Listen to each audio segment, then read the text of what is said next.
excess skin oils so that the makeup has a clean canvas, a very clean, very clean canvas, a clean canvas to stick to. This is a crucial step in ensuring your makeup stays on. I don't often use primers unless I'm going out for a night.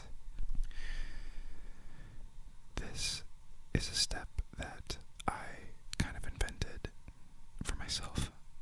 I love the look of bleached eyebrows, but I don't think I have the courage to do it right now. So instead, we use makeup because that comes off. I'm starting with a lash primer, and the purpose of this is to create more definition and volume to my brow hairs, and also to give the concealer something to stick to. Here I am cleaning up the edges with a wipe and removing any excess product from my skin. Now that that's all done, I'm going to take a high coverage concealer on a spoolie brush, and brush that through my brow hairs once the lash primer has dried. I find that the lash primer adds a world of difference to this technique. So if you like this look and want to try it out, I'm using the Essence Cosmetics Lash Primer. I'm going to take the remainder of that product and blend it onto my lid and above my eyebrow, just using the rest of that product. I'm very resourceful like that. I'm also going to take a flat top foundation brush and buff everything in, soften all the edges, We're just softening the edges of the makeup so that it looks flawless application. Once I'm happy with how that looks, I'm going to take a translucent loose powder on a puff and press it into the brow and on my lid. This will ensure everything stays in place. Now, after I add the powder, the brows tend to clump together, so I just brush them through one more time with a spoolie brush to separate the hairs more. Once I am happy with how that looks, I'm going to go ahead and begin with the soft powder brush and just swipe away anything that's left over and buff that product into the lid. I lightly set that concealer, and now I'm going to take this beautiful eyeshadow palette from Juvia's Place and use a few colors. I'm using this kind of periwinkle, maybe more of a lavender kind of color, and following along the natural curvature of my bone structure above my eyes, my bone structure. As you can see, I'm not swirling the brush. I'm just tapping it. Tapping. The purpose of tapping it is to allow the brush to blend out for us. Brushes are designed to do this, so I encourage you to try tapping your eyeshadow. I intensified it with a bit more of a dark purple, and now I'm taking a black on a small fluffy brush to further define that bone structure, shape, and create a flawless, hollowed out sort of look. Then I'm taking that fluffy brush from earlier and just marrying everything together and softening the edges a bit, trying to make it flawless and airbrushed. Now I'm going to take the Wet n Wild multi-stick. It's a black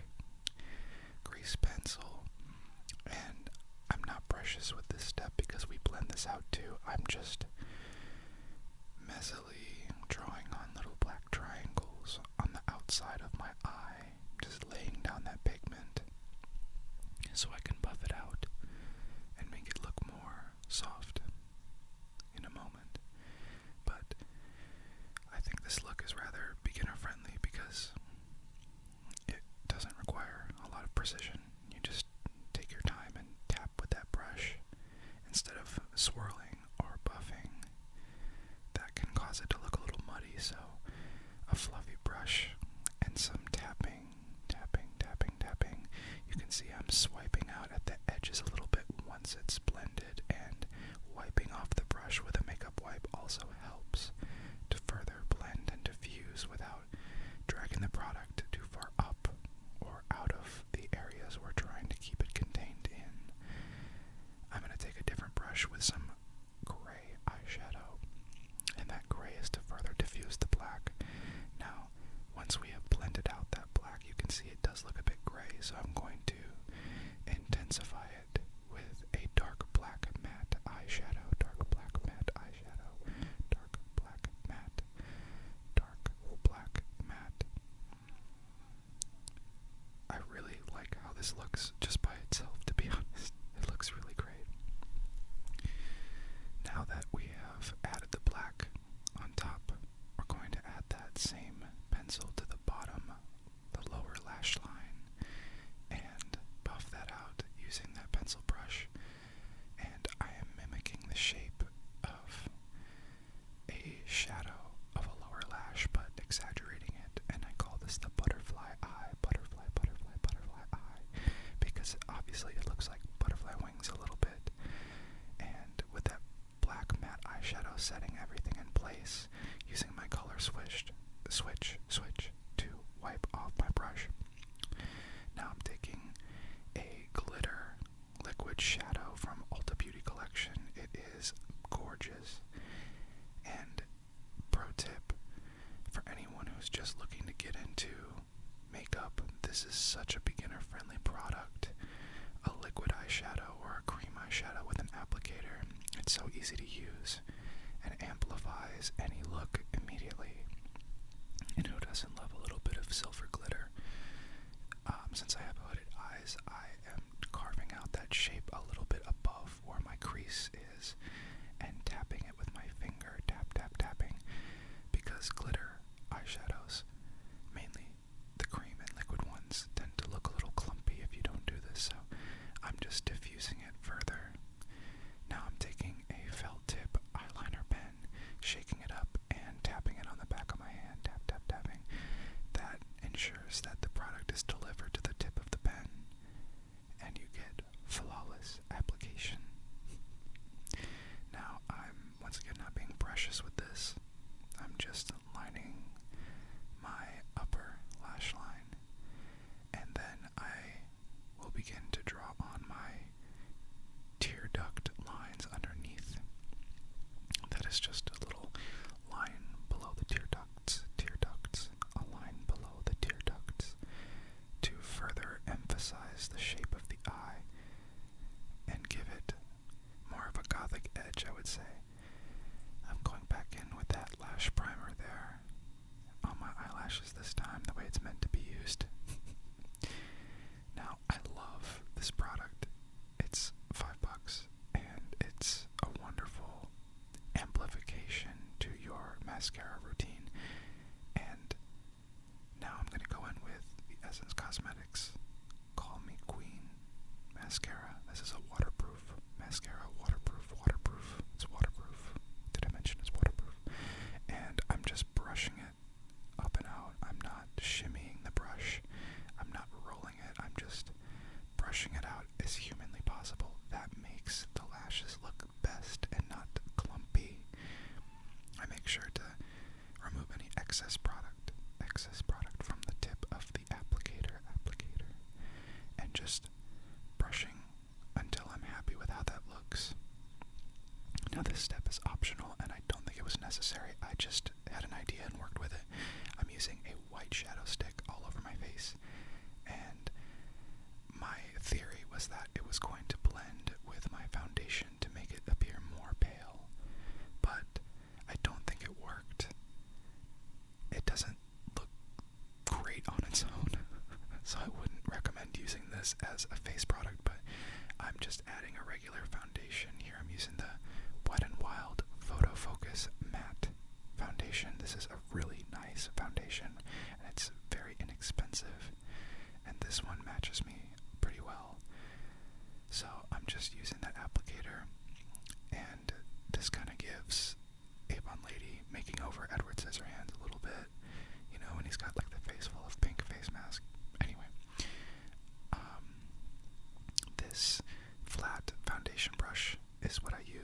lot of the time I'm hitting the ears. Obviously, I have red ears. Shout out to my red-eared baddies. Because if you paint your eyes, you might as well paint your ears too. You know what I'm saying? So, I'm just going to be blending out foundation here and hitting the neck as well, adding more coverage where I need it.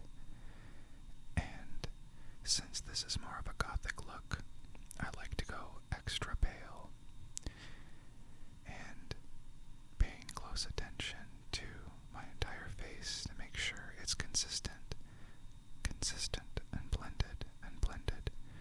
So I'll get all over the forehead, under the nose, under my jawline, and just blend everything out evenly. I even hit my lips, so when I go to line them, they'll look nice and even. I'm taking that powder puff again and applying some translucent, loose powder all over my face, neck, and even my ears. This will just set everything in place and allow it to last a long time. I add extra powder to areas I know that get more oily, like my nose, and then take that fluffy powder brush again and dust off the excess with a delicate hand. This will ensure the face base looks truly flawless.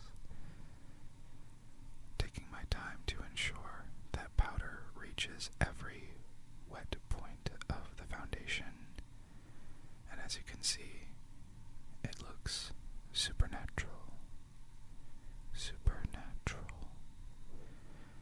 Even in the ear too. We go big or go home, okay? Just tapping, hitting the neck, and once I'm happy with how that looks, the next step changes the whole face. We can see more glitter.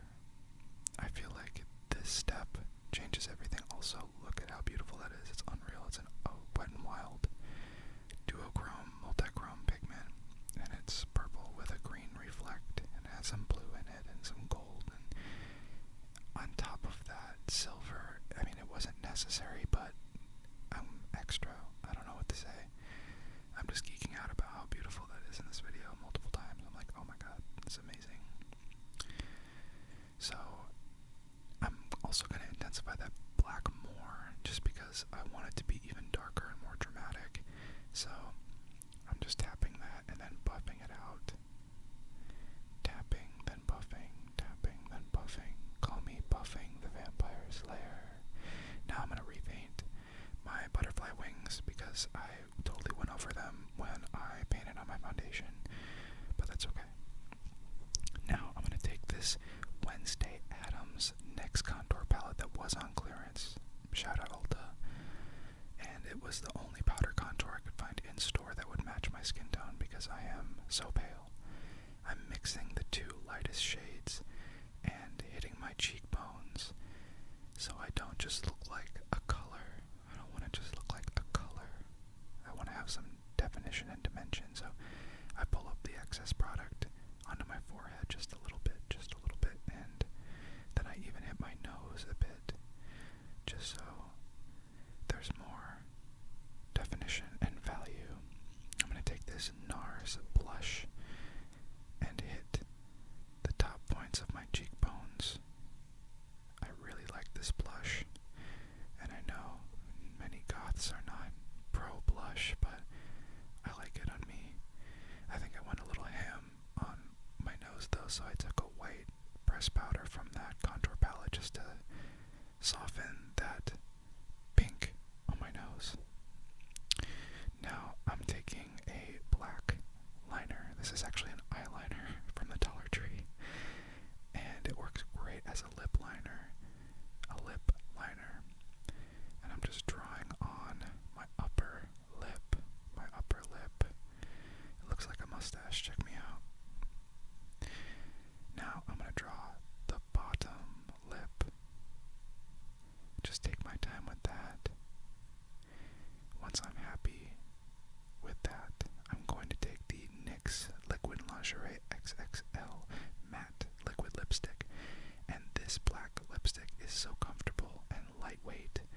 It is not transfer proof, but it is long wearing and very comfortable.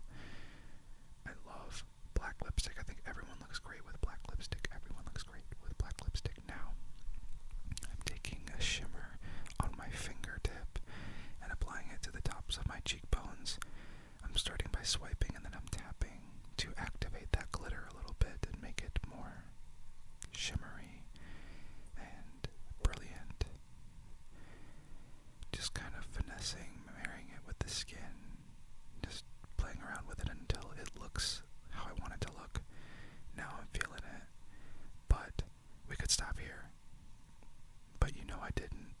I had to go back in with the eyeliner and draw on some little designs to make it extra gothic, I would say. Extra gothic, extra gothic, extra gothic, extra gothic. Read all about it.